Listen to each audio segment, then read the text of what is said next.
नमस्कार प्रिय प्रतियोगी मित्रों, आप सभी का आज की इस चर्चा परिचर्चा में बहुत बहुत स्वागत है।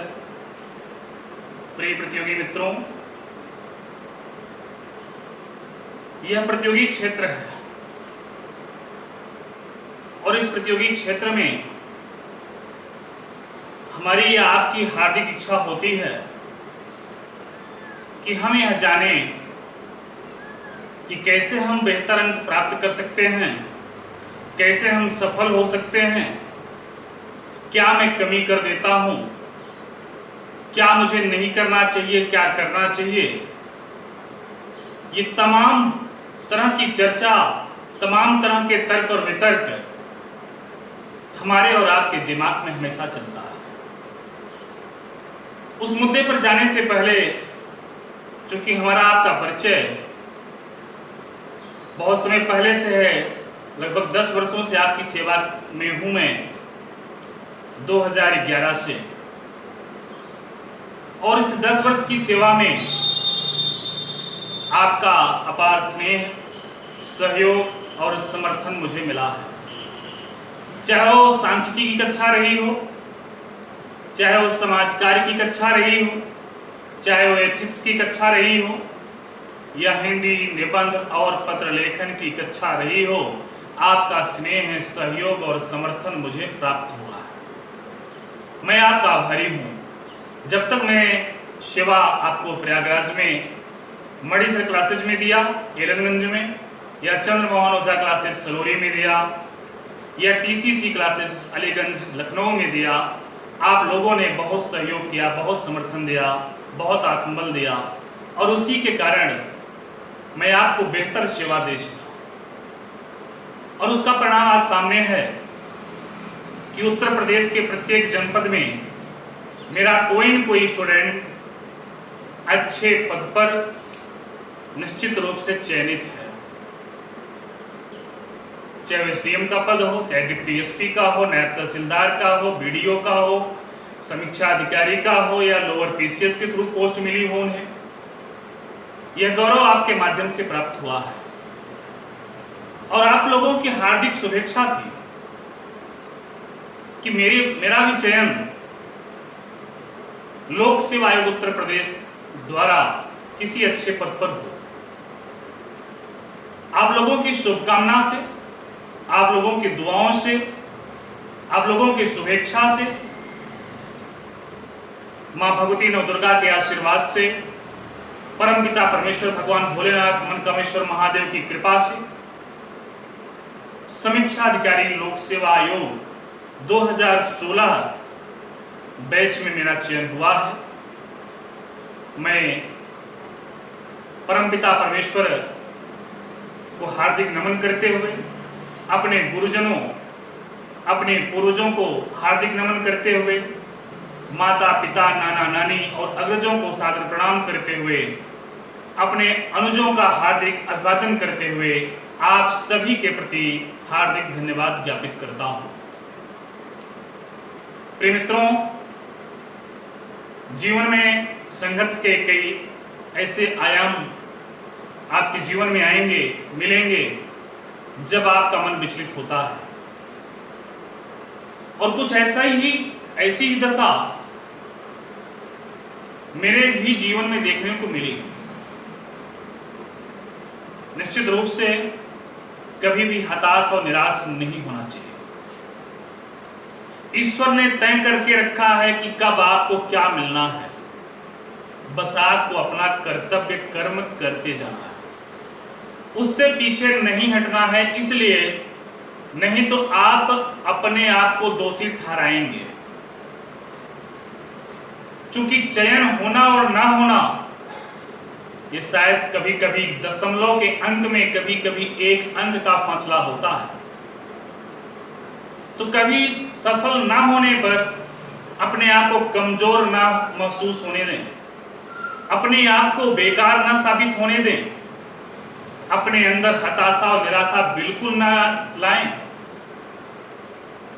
निश्चित रूप से आप उनके बारे में सोचें जो संघर्ष के बाद उम्र के अंतिम अटेम्प्ट अर्थात 40वें वर्ष में चयनित होते हैं, आखिर कितनी जीवटता उनके अंदर होती है, कितना संघर्ष उनके अंदर होता है, उनको जरूर आप सोचें, उनको जरूर याद करें, उनके बारे में जरूर समझें। इसलिए मैं कह रहा हूं कि मेरे बहुत से प्रतियोगी मित्र हैं जो 30+ हो चुके हैं और अब वो निराशा और हताशा के शिकार हो रहे हैं। मैं उनसे कहना चाहूंगा कि आप बिल्कुल हताश और निराश न हो, आप लगे रहें। और जो मेरे नए प्रतियोगी आए हैं, जो बिलो 20 हैं, 20 वर्ष के नीचे की उम्र के हैं या 20 वर्ष से अधिक हैं, 25 वर्ष के नीचे हैं, उनके पास तो असीमित ऊर्जा है। उस ऊर्जा का सदुपयोग करें और सही समय पर सही ढंग से मेहनत करें। निश्चित रूप से कभी कभी कुछ बिखराव जीवन में आता है, कुछ भटकाव जीवन में आता है, तो हम ये मानते हैं कि यह कोई ईश्वरीय व्यवस्था है। ये हो भी सकता है, नहीं भी हो सकता है, लेकिन मुझे लगता है कि ईश्वर की जैसी नियति होती है वैसे आप कार्य करते जाते हैं। मुझे हो सकता था कि यह सफलता आज के 5 साल पहले, 7 साल पहले मिला होता, 2013 के आरओ में मिला होता, 2014 के आरओ में मात्र 2 अंक से चयन मेरा नहीं हो पाया, हो सकता था उसी समय हो जाता। 2014 का फाइनल रिजल्ट 2016 के नवंबर माह में आया था, हो सकता था उसी समय मेरा हो जाता, लेकिन विधि के विधान में नहीं था, नहीं हुआ। जब होना था हुआ, लेकिन जब होना था तब मेहनत भी उसी हिसाब से हुई।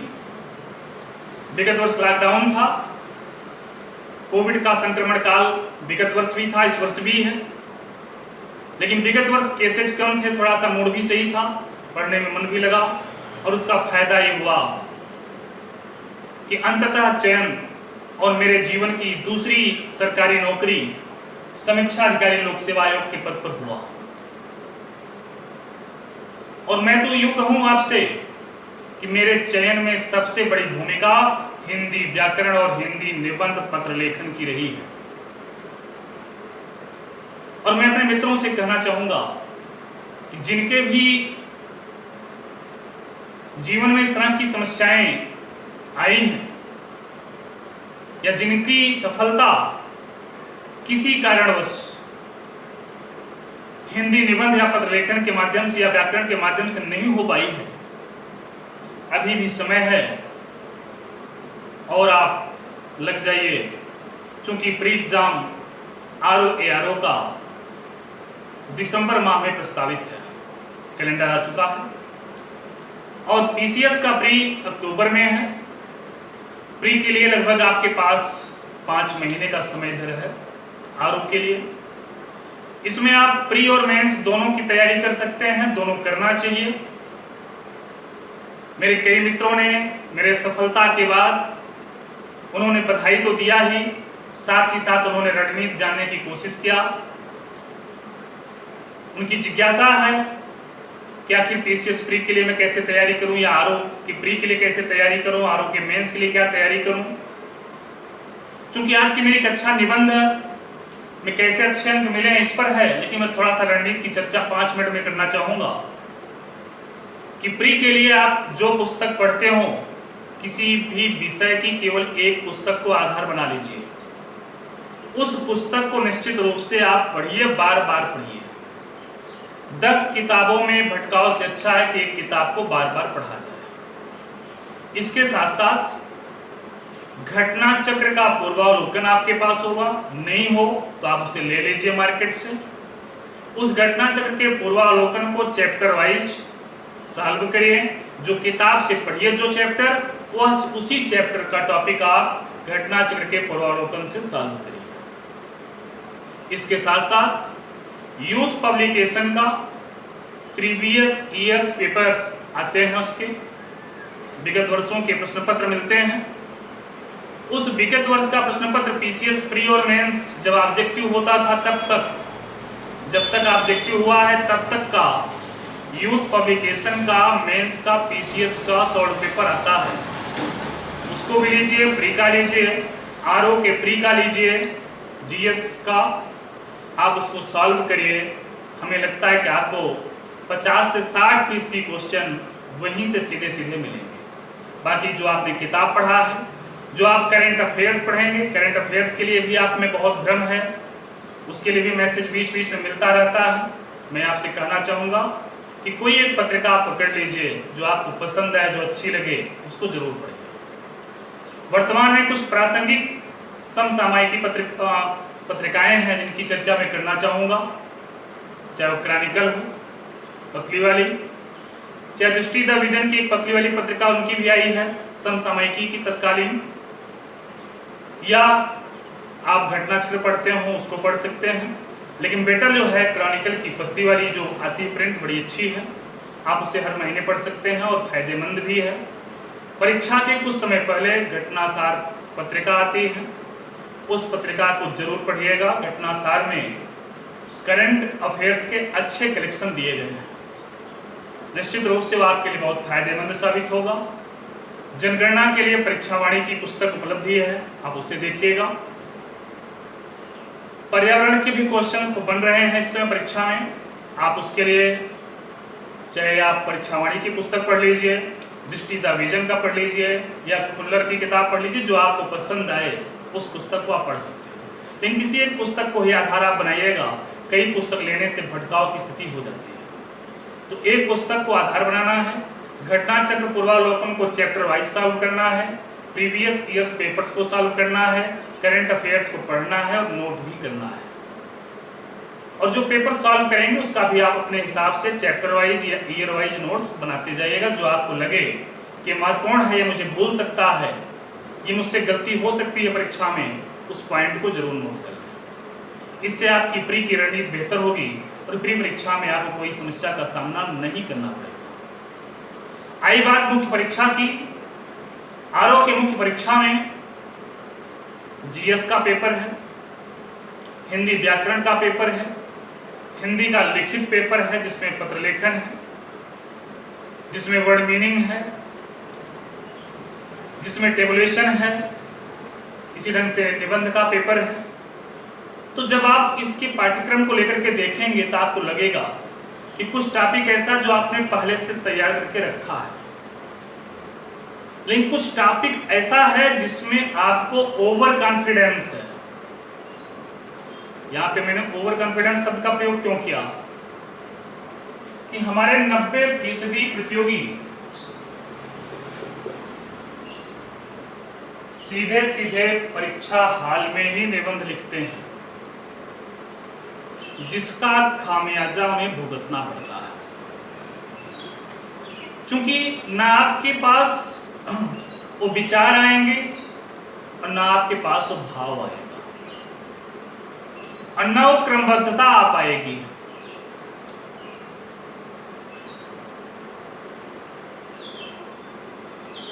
और इतना ध्यान दीजिएगा, विचार भाव की क्रमबद्धता को लिपिबद्ध करना ही निबंध है। ये निबंध की परिभाषा में नहीं बता रहा, क्योंकि निबंध तो परिभाषा से परे है। निबंध में तो खुलापन है। कैसा खुलापन? विचार का, भाव का, आपके व्यक्तित्व का। इसलिए कहा जाता है कि निबंध की प्रधान विशेषता है व्यक्तित्व का प्रकाशन। आप जब निबंध लिखते हैं ना, तो उस समय एक प्रशासनिक ऑफिसर के रूप में आप निबंध लिखते हैं। आप किसी भी राजनीतिक विचारधारा से प्रभावित हो सकते हैं, आप किसी भी धार्मिक विचारधारा से प्रभावित हो सकते हैं, आप किसी पंथ या मत के अनुयायी हो सकते हैं, आप वामपंथ या दक्षिणपंथ से प्रभावित हो सकते हैं। लेकिन यूपी पीसीएस की परीक्षा में जब आप निबंध लिखने बैठते हैं तो आपको निबंध एक प्रशासनिक ऑफिसर के रूप में लिखना चाहिए। वह इसीलिए कहा जाता है कि निबंध का प्रथम और अंतिम लक्ष्य आत्म प्रकाशन है। चूंकि मैं अपनी आत्मा की बात लिखता हूं, लोग कहते नहीं है यार आपने अपनी आत्मा की बात मुझे बता दिया, या आपने मुझे अपनी आत्मा की बात नहीं बताया, या कोई कहता है मैं आज अपनी आत्मा की बात मैं आपको बताना चाहता हूं। वही है आत्म प्रकाशन। जो आपके अंदर विचार और भाव पैदा हो रहे हैं उसी को स्पष्ट करना, उसी को क्रमबद्ध करना और क्रमबद्ध करके लिपिबद्ध कर देना, उसी का नाम है निबंध। लेकिन ध्यान रखिएगा कि निबंध की कोई परिभाषा नहीं है। ये परिभाषा से परे है। क्यों परे है? इसमें खुलापन है, इसकी स्वच्छंद प्रवृत्ति है। स्वच्छंद प्रवृत्ति होते हुए भी इसकी क्रमबद्धता है, एक फ्रेम में बधा होना चाहिए। ये अनेक दिशाओं में व्याप्त है, इसकी कोई दिशा नहीं है। कुछ लोग केवल सिंगल डायरेक्शन में निबंध लिखते हैं, उससे उन्हें अच्छे अंक नहीं मिलते। तमाम तरह के प्रश्न आप सभी के मैसेज के माध्यम से मिलते हैं, शैली को लेकर के, भाषा को लेकर के, उद्धरण को लेकर के, कथन को लेकर के, सूक्ति को लेकर के, पद्य को लेकर के, किसमें कैसे शुरुआत करें। इन सब पर विस्तार से चर्चा मैं करूंगा, क्योंकि आज से मेरी कक्षा प्रारंभ हुई है। जिनका नामांकन हुआ है उनको आज से कक्षा मिलना स्टार्ट हो जाएगा। जिनका नामांकन 10 जून के पहले हुआ है और जिनका नामांकन 10 जून के बाद हुआ है, उन्हें कक्षा अगले महीने से प्राप्त होगी। ध्यान दीजिएगा। अगर मैं निबंध की चर्चा करूं आपसे कि निबंध है क्या, चूंकि पूर्व में जो निबंध की चर्चा हुई है, पूर्व का सेंस अभी तक जो भारतेंदु युग के पहले की बात मैं करूं, तो भारतेंदु युग के पहले की चर्चा में मैं करूं तो संस्कृत में निबंध विधा की जो शुरुआत थी वह धर्मशास्त्रीय तर्कों के माध्यम से किसी की बात के खंडन करने के लिए था। मतलब हम धर्मशास्त्रीय सिद्धांतों को, धर्मशास्त्रीय तर्कों के आधार पर किसी भी विचार का, किसी भी मुद्दे पर अपनी राय रखते थे, उसका खंडन करते थे। उसका खंडन करने के लिए हम तर्कों की जो क्रमबद्धता रखते थे, उसी का नाम निबंध था संस्कृत साहित्य में। अब वो जो निबंध था संस्कृत साहित्य का, वह व्यक्तित्व प्रधान नहीं था, नहीं, वह तर्क प्रधान था और तर्क की प्रधानता थी, तर्क की क्रमबद्धता थी। लेकिन हमारे यहां जो निबंध आया, जिस निबंध को हम आप लिखते हैं परीक्षा में, यह पाश्चात्य साहित्य से आया हुआ है। यह पाश्चात्य साहित्य के प्रभाव से आया। जैसे इंग्लिश में एसे लिखते हैं, वैसे हिंदी में निबंध लिखा जाता है। और सही रूप में देखा जाए तो हिंदी में हिंदी निबंध की शुरुआत भारतेंदु युग के बाद से हुई। इसकी विस्तार से चर्चा मैं करूंगा आपसे, क्योंकि निबंध की क्लास आज से स्टार्ट किया हूं, तो आपको निबंध की एक एक बारीकी मैं बताऊंगा। और मेरी गारंटी है कि आपको वह बारीकी अन्यत्र कहीं नहीं मिली होगी या नहीं मिली है, जो आपको यहाँ मिलेगी, और जिसके बल पर आप अपने निबंध के अंक में अभूतपूर्व परिवर्तन कर सकते हैं, अच्छे अंक प्राप्त कर सकते हैं, सफलता अर्जित कर सकते हैं। यह कोई बताने की बात नहीं है। विगत वर्ष बीईओ की मुख्य परीक्षा थी, उसके लिए सुपर 100 की मैंने 2 बैच पढ़ाया, आरओ एआरओ के लिए 2 बैच पढ़ाया, और जिसमें मेरे अधिकांश विद्यार्थी, लगभग 20 के आसपास की संख्या बीओ में और लगभग 23 से 24 स्टूडेंट आरओ एआरओ में सफल हुए हैं। अंततः फाइनली चयन हुआ है। अब ये मैं नहीं कह सकता कि उसका सारा श्रेय मुझे है, लेकिन मैंने उनको गाइडेंस दिया और उन्होंने अपना मेहनत किया, अपना कर्म किया। मेहनत उनका, कर्म उनका भाग्य और मेरा मार्गदर्शन, ये उनके लिए बेहतर साबित हुआ और जो अंततः चयन में बदल गया। और यही काम आपको भी करना है।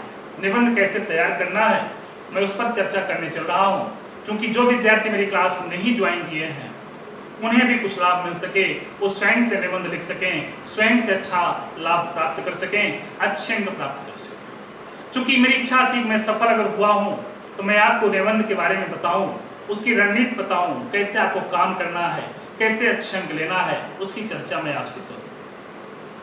ध्यान दीजिएगा मित्रों, चूंकि मैंने लिखा है क्या हो रणनीति और कैसे पाएं बेहतर अंक, किसमें? हिंदी निबंध और पत्र लेखन। पूर्व में 2 पुस्तक प्रकाशित हुई है, सांख्य और समाजकार। 3 पुस्तकों का प्रकाशन भी होना है, जिनका लिपिकरण मैंने कर दिया, लिपिबद्ध कर दिया है। निबंध कला व संग्रह, पर्यावरण पारिस्थितिकी और कॉन्सेप्ट ऑफ एथिक्स। और आपको यदि कोई भी आवश्यकता, कोई सहयोग हमारे लिए महसूस हो तो आप इस व्हाट्सएप नंबर पर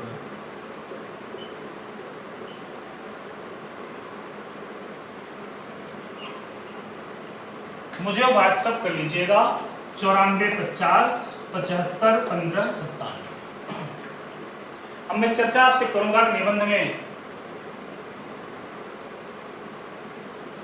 कैसे बेहतर अंक मिले। जो निबंध शब्द है, यह निबंध की व्युत्पत्ति मैंने आपकी चर्चा भी किया। थोड़ा सा इसके सन विक्षेप पे चलते हैं हम, जो हिंदी साहित्य में मिलता है।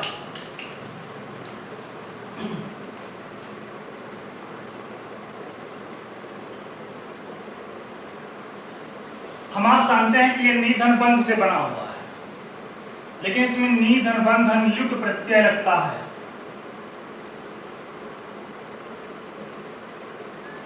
बंध धातु है, नि उपसर्ग है, ल्युट प्रत्यय है, जिसका सीधा सीधा सेंस है विचारों का निबंधन। विचार किसके? आपके। और कुछ हमारे हिंदी के साहित्यकार इसे कहते हैं, ध्यान दीजिएगा, नि धनबंध धन घई प्रत्यय। ये घई प्रत्यय क्या है? ध्यान दीजिएगा, नि उपसर्ग धनबंध धन घई प्रत्यय, जिसका सेंस होता है निश्चित विषय पर विचारों को सूत्रबद्ध करना। जब आप परीक्षा हॉल में जाते हैं तो कोई निश्चित टॉपिक आपको दिया जाता है ना। ऐसा तो आपसे कहा नहीं जाता किसी पर निबंध आप लिख लीजिए। आपको 3 निबंध 3 सेक्शन में दिया जाता है और आपसे कहा जाता है कि आप इसी पर निबंध लिखिए, इसमें से किसी एक पर निबंध लिखिए। तो हमें लगता कि ये ज्यादा प्रासंगिक है। निधन बंध धन घय प्रत्यय, इसका सेंस हुआ निश्चित विषय पर विचारों को सूत्रबद्ध करना। अब सूत्रबद्ध करने का मतलब क्या हुआ? क्रमबद्ध करने से। अब थोड़ा सा इसको और ध्यान से समझिएगा। आपने आचार्य रामचंद्र शुक्ल का नाम सुना होगा,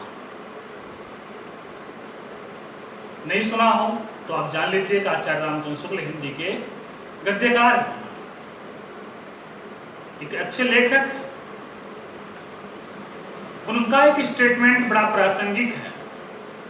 वो कहते हैं कि गद्य जो है ये कवियों और लेखकों की कसौटी है। क्या? गद्य कवियों और लेखकों की कसौटी है और निबंध जो है ये गद्य की कसौटी है। मतलब अच्छा गद्यकार वह है जिसकी अच्छी पकड़ किस पर है? निबंध पर है। और मैंने भी आपसे चर्चा किया कि 90% प्रतियोगी सीधे सीधे परीक्षा हाल में निबंध लिखते हैं, जिसके कारण न उनका विचार, न उनका भाव, न उनकी क्रमबद्धता एक क्रम में या एक लयबद्धता में या एक धारा प्रवाह में आ नहीं पाता। अब परिणाम ये होता है कि कितनी मेहनत के बाद आप प्री परीक्षा पास करते हैं और मेंस में आप असफल हो जाते हैं। क्यों? क्योंकि आपने पहले कभी अभ्यास नहीं किया। और आज से इस कक्षा के माध्यम से आप एक संकल्प जरूर लीजिए कि हम प्रति सप्ताह एक निबंध जरूर लिखेंगे। अब आपके मनोमस्तिष्क में एक बात जरूर चल रही होगी कि हमें निबंध लिखना नहीं आता तो हम निबंध कैसे लिखें। सही बात है भाई, जब निबंध लिखना नहीं आता तो कैसे लिखेंगे, ये तो दिमाग में चलेगा ही। हमारी शैली कैसी हो, हमारी भाषा कैसी हो, इन सब पे मैं विस्तार से चर्चा करूंगा अगले वीडियो में। लेकिन कुछ बातें मैं आपको एक सामान्य बात बता देता हूं, जो मेरी कक्षा से नहीं जुड़ पाए हैं, नहीं जुड़ पा रहे हैं, वो भी जानते रहें, वो भी इसका लाभ उठाएं, वो भी काम करें। देखिए, इससे के बारे में एक बात कही जाती है, रीड मोर, रीड मोर का मतलब अधिक पढ़िए। अभी मैं बताऊंगा क्या अधिक पढ़ना है। थिंक मोर, अधिक सोचिए। राइट मोर, अधिक लिखिए। बात समझ में आई कि नहीं आई?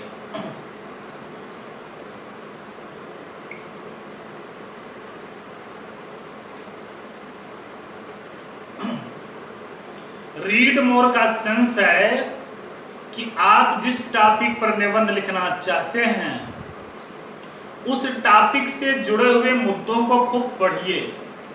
पढ़ेंगे कहां से? अखबार में संपादकीय आता है, लगभग हर घर में अखबार आता होगा। ये कहीं नहीं आ पाता है तो इंटरनेट से डाउनलोड कर लिया करें। तमाम अखबार के पीडीएफ फाइल्स वहां पे उपलब्ध हैं। उसमें से आपको संपादकीय ही पढ़ना है, संपादकीय को पढ़िए। जिस भी टॉपिक पे आपको निबंध लिखना है उस टॉपिक से जुड़े हुए पत्र पत्रिकाएं या पुस्तक कोई मार्केट में उपलब्ध है उसको भी खरीदिए, उसको भी पढ़िए। विज्ञान प्रगति आती है, विज्ञान प्रगति को पढ़िए आप। कुरुक्षेत्र आता है, योजना एक पत्रिका आती है, उसको पढ़िए। दृष्टि द विजन के लेख आते हैं, प्रतियोगिता दर्पण के लेख आते हैं, किसी का भी वो लेख पढ़िए उसको। मैं रटने के लिए नहीं बोल रहा हूँ, ध्यान दीजिएगा, मैं पढ़ने के लिए बोला हूँ। और जो आपको लगे कि ये इंपॉर्टेंट बात है, अच्छी बात है, ये मेरे भी कंटेंट में, मेरे भी निबंध में होना चाहिए, उसको हाईलाइटर से हाईलाइट कर। तो आपने पढ़ लिया, एक बार, दो बार, तीन बार, चार बार, जितनी बार पढ़ना हो पढ़िए उसको। उसके बाद थिंक करिए, सोचिए। अपने मित्रों से डिस्कस करिए, इंटरनेट का उपयोग करिए, यूट्यूब चैनल का उपयोग करिए, उसके बारे में ढेर सारी जानकारी इकट्ठा करिए, क्योंकि उससे विविधता आएगी। आपका जो आयाम होगा वो मल्टी डायमेंशनल हो जाएगा, कई दिशाओं से जुड़ जाएगा। उसके बाद उसको नोट करिए। इसके बाद भी आपको लगे कम पड़ रहा तब फिर सर्च करिए, फिर थिंक करिए, उसको भी नोट करिए। और ये सब करने के बाद, चूंकि हमने नोट तो कर लिया लेकिन क्रमबद्धता नहीं है। क्रमबद्धता बहुत जरूरी है, क्योंकि अगर हमारा भाव और विचार क्रमबद्ध नहीं होगा तो निबंध नहीं हो सकता। उसमें सरलता हो, सहजता हो, बोधगम्यता हो, धारा प्रवाह हो, एक पैराग्राफ दूसरे पैराग्राफ से जुड़ा हुआ हो और नई जानकारियों को समेटे हुआ हो।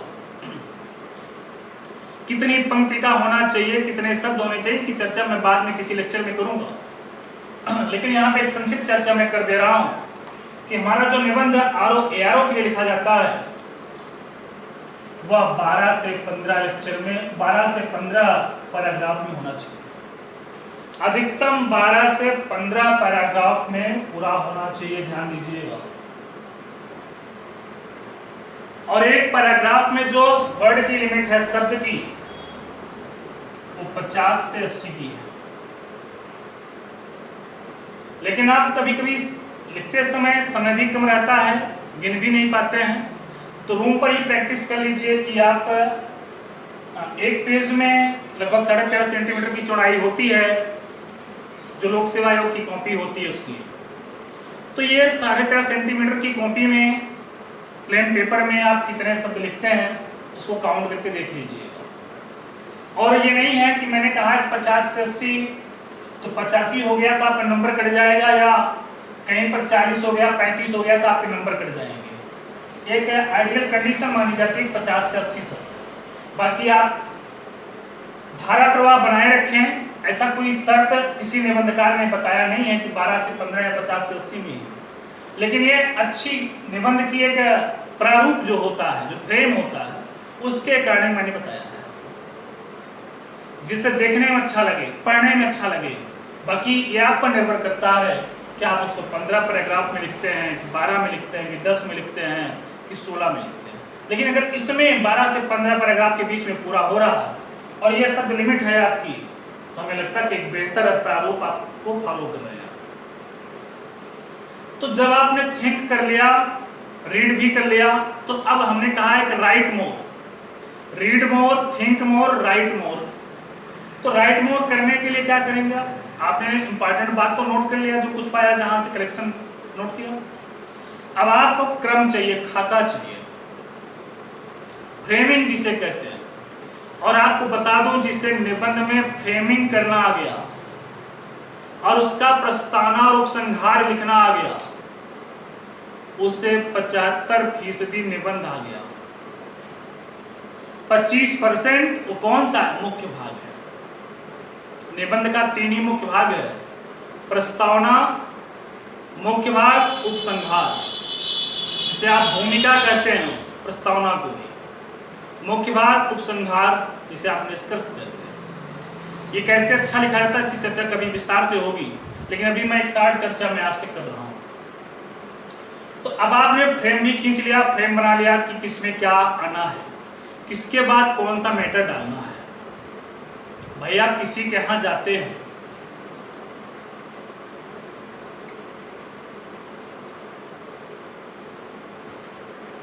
तो एक वे में बात करते हैं ना, ऐसा नहीं पहुंचते ही बता देते हैं हालचाल ठीक है बिना पूछे, वो आपको पहचान भी नहीं रहा। तो सबसे पहला है कि पहले परिचय तो हो, पहले प्रस्तावना तो बने। तो ऐसे निबंध में है कि उसकी एक प्रस्तावना है, उसका मुख्य भाग है, मुख्य भाग में किसकी क्रमबद्धता कब है ये तय होना चाहिए। और कई ऐसे प्रतियोगी हैं जो उपसंहार को प्रस्तावना में लिख देते हैं, प्रस्तावना को उपसंहार में लिख देते हैं, प्रस्तावना को मुख्य भाग में लिख देते हैं। वो समझ ही नहीं पाते कि मैं निबंध लिख रहा हूं कि क्या लिख रहा हूं, और तब भी ओवर कॉन्फिडेंस कि मैं निबंध लिख लेता हूं। निबंध में 60 नंबर मिल गए, उनको लगा कि यार 20 नंबर तो इजली में बढ़ जाएंगे, अगली बार फिर निबंध में सीधे लिखेंगे। ये नहीं कि 20 नंबर बढ़ाने के लिए हम प्रैक्टिस कर लें रूम पर। तो हर सप्ताह किसी न किसी टॉपिक पर आप निबंध जरूर लिखिए। उसमें कुछ कमियां आएंगी, कुछ समस्याएं आएंगी, लगेगा कि गलत है। अपने किसी अच्छे मित्र से, किसी सीनियर से, किसी चयनित स्टूडेंट से जो जिसका चयन हुआ है, ऐसे लोगों की आप सहायता ले सकते हैं, मार्गदर्शन ले सकते हैं, किसी कोचिंग के माध्यम से जो आपको पसंद आए, जहां भी उनका आप लाभ उठा सकते हैं और उनके माध्यम से आप अपने निबंध में बेहतर सुधार कर सकते हैं। देखिए 10-20 नंबर पढ़ाना बहुत आसान है, बस आपको वर्क करना पड़ेगा बस। और उस वर्क से आप बिल्कुल मत घबराइए, क्योंकि निबंध उसका है जिसके पास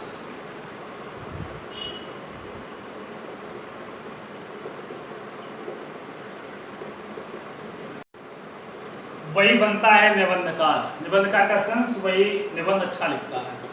या निबंधकार आपको बनना नहीं, यहाँ आपको समीक्षा अधिकारी बनना है, सहायक समीक्षा अधिकारी बनना है, या पीसीएस ऑफिसर बनना है। लेकिन तैयारी अगर नहीं है और उस टॉपिक पर आपका अधिकार नहीं है, भाषा पर आपका अधिकार नहीं है, व्याकरण पर आपका अधिकार नहीं है, भाव विचार पर आपका अधिकार नहीं है, तो आप नहीं लिख पाएंगे। भाई विचार भाव कब पैदा होता है? जब आप उसके बारे में जानते रहे ना। जैसे नई राष्ट्रीय शिक्षा नीति है, नई राष्ट्रीय शिक्षा नीति के बारे में नहीं जान रहे हैं, मैंने कहा आप निबंध लिखिए, तो कोई विचार, कोई भाव पैदा होगा आपके मन में? बिल्कुल नहीं पैदा हो पाएगा। ऐसे में आप लिख नहीं पाएंगे। इसलिए तैयारी प्लस अधिकार ये बहुत जरूरी है। मतलब आप सोचिए, एग्जाम में भी ये काम करना है कि तैयारी और अधिकार के साथ आप जाते हैं, आपको 1-2 निबंध पढ़ाए मिल जाते हैं, कोई एक निबंध ऐसा मिल जाता है जिसको आपने नहीं पढ़ा है, तब क्या करते हैं आप थिंक करते हैं, सोचते हैं, उसकी फ्रेमिंग करते हैं, फिर लिपिबद्ध करते हैं, लिखते हैं। और हाँ ध्यान रहे, परीक्षा में आप पहले ही फ्रेमिंग कर लिया करिए। जो बिना फ्रेमिंग के लिखते हैं परीक्षा में, उन्हीं को कम अंक मिलता है। और फ्रेमिंग करना एक कला है। मैं लगभग 10 निबंध की फ्रेमिंग करना आपको सिखाऊंगा। 6 निबंध की फुल वीडियो क्लास आपको दूंगा, जिससे आप अच्छा कर सकें, आप लाभ प्राप्त कर सकें। मेरा उद्देश्य है कि मेरे अधिकांश प्रतियोगी जो ग्रामीण पृष्ठभूमि से हैं वो अच्छे अंक प्राप्त करें।